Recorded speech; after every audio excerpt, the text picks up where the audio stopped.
Assalamu alaikum, que la paix soit sur vous et bienvenue dans À chaque soir son histoire. Ce soir, j'ai choisi de vous raconter une histoire qui s'intitule Le panier de charbon.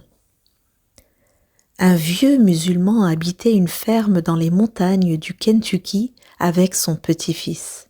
Chaque matin, le grand-père s'asseyait à la table de la cuisine pour lire son Coran. Son petit-fils voulait être juste comme lui et essayait de l'imiter de toutes les façons qu'il le pouvait. Un jour, le petit-fils demanda « Papy, j'essaye de lire le Coran juste comme toi, mais je ne le comprends pas. Et ce que je comprends, je l'oublie aussitôt que je ferme le Coran. À quoi ça sert de le lire ?»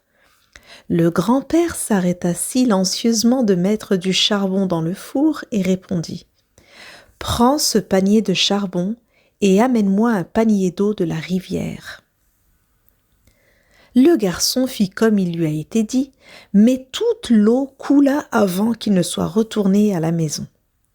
Le grand-père rit et dit « Tu devras aller un peu plus vite la prochaine fois. » Et il le renvoya à la rivière avec le panier pour réessayer de ramener de l'eau dans le panier.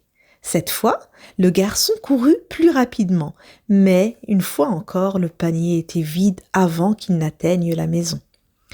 Hors d'haleine, il dit à son grand-père que c'est impossible de porter de l'eau dans un panier et il alla chercher un seau. Le vieil homme lui dit « Je ne veux pas un seau d'eau, je veux un panier d'eau. Tu ne vas pas assez vite. » Et il sortit pour regarder le garçon essayer encore une fois. À ce moment, le garçon sut que c'était impossible, mais il voulait montrer à son grand-père qui, même s'il courait aussi vite qu'il le pouvait, l'eau s'écoulerait avant qu'il ne soit retourné à la maison.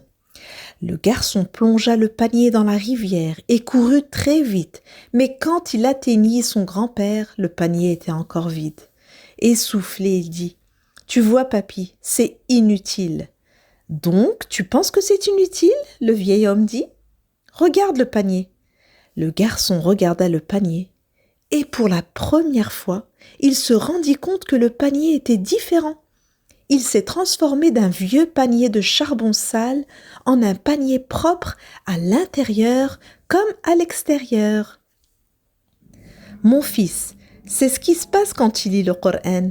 Tu ne peux pas comprendre ou tout te rappeler, mais quand tu le lis, tu changes ton intérieur et ton extérieur. C'est le travail d'Allah dans notre vie. Quelle belle histoire à méditer. Tâchons d'être de ceux qui prennent le Coran comme ami intime. Commençons par le lire et même si nous ne le comprenons pas, avoir déjà conscience que c'est Allah subhanahu wa ta'ala en personne qui nous l'a offert, que ce sont ses propres mots.